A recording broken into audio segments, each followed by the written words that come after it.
स्वस्ति श्री गणेशाय नमः।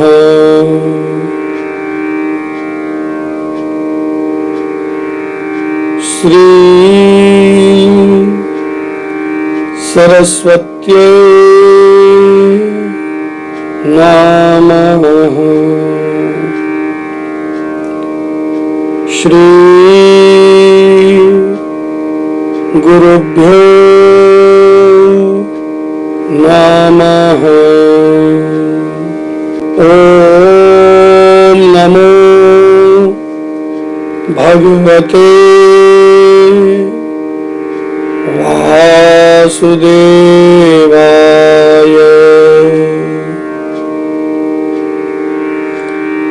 नारायणं नमस्कृत्य नरं चैव नरोत्तमं देवीं सरस्वतीं व्यास ततो जयमुदीरयेत्।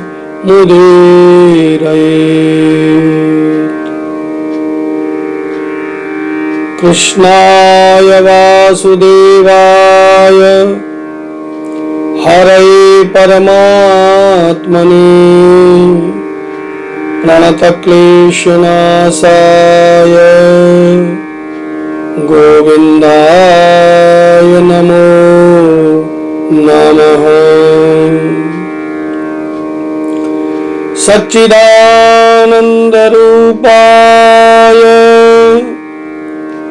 विश्वोत्पत्त्यादिहेतवे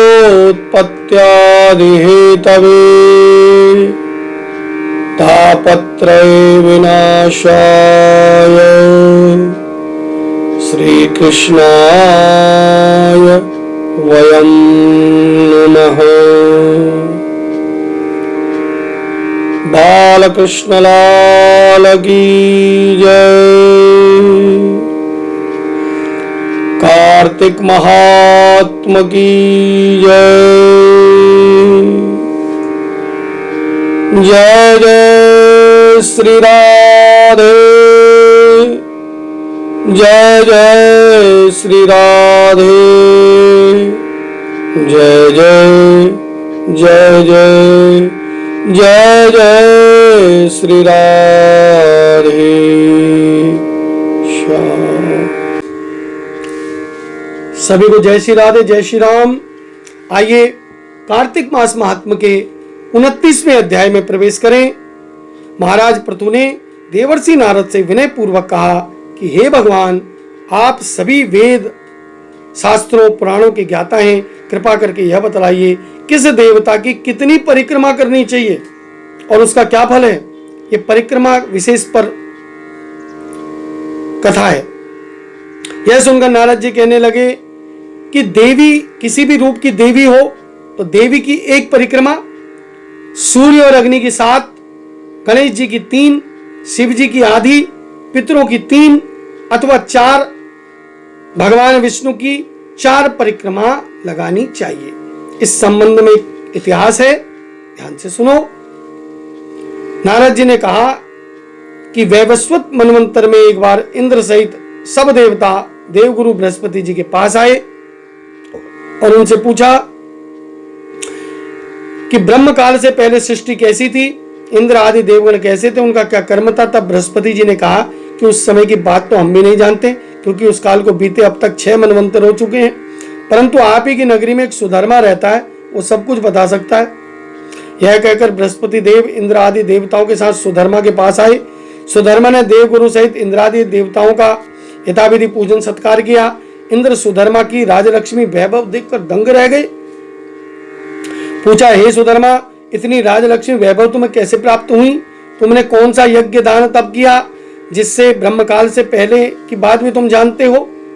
तब सुधर्मा कहने लगे, हे इंद्र, जब 4 युगों की 1000 चौकड़ियां बीत जाती हैं तब ब्रह्मा जी का एक दिन होता है।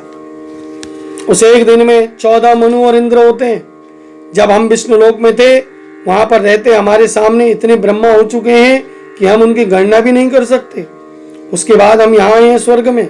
हमने जो एकमात्र अच्छा कर्म किया उससे हमें इतनी लंबी आयु मिली है, उसका विवरण सुनिए। पहले जन्म में मैं मांस भक्षी गिद्ध था। एक समय कार्तिक शुक्ला नवमी को श्री विष्णु जी के मंदिर में बैठा हुआ था कि एक शिकारी ने आकर मुझे बाण मारा, जिससे घायल होकर मैं विष्णु मंदिर में गिर गया।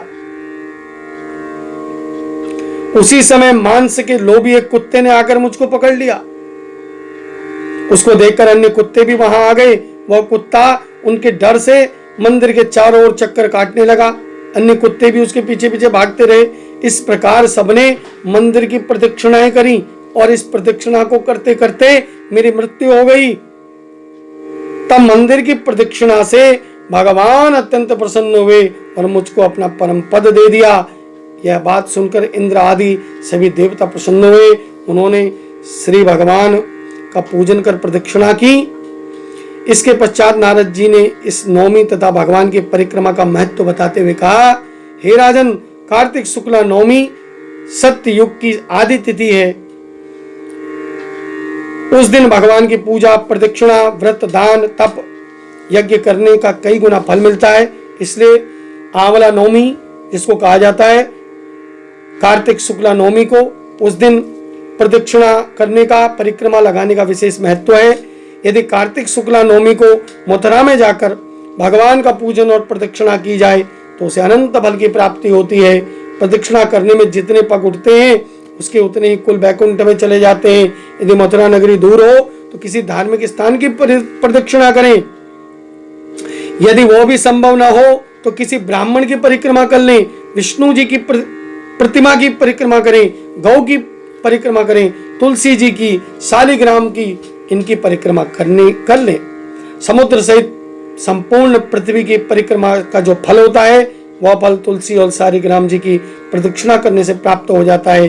कार्तिक के शुक्ल पक्ष की नवमी को गौ, ब्राह्मण, देव मंदिर, तुलसी, वन, साधु, वैरागी, जीवन मुक्त, परमहंस, गृहस्थ, वेद, उपवेद तथा पुराण ये सब ग्राम में ही वास करते हैं तथा अपने ग्राम की प्रदक्षिणा करने मात्र से भी प्रदक्षिणा हो जाती है। ग्राम की प्रदक्षिणा करने के लिए प्रातः काल ब्रह्म मुहूर्त में उठकर शौच, स्नान आदि नित्य कर्म से निवृत्त होकर मंत्र का जाप करते हुए सूर्योदय होने से पहले ही प्रदक्षिणा प्रारंभ कर देनी चाहिए। और ब्राह्मण, देवस्थान, मंदिर, तुलसी, शालिग्राम की मूर्ति की परिक्रमा सूर्योदय के बाद भी की जा सकती है। इस प्रकार यहाँ पर कार्तिक मास महात्म का 29वां अध्याय पूरा हुआ। शेष कथा अगले प्रसंग में। सभी को जय जय श्री राधे।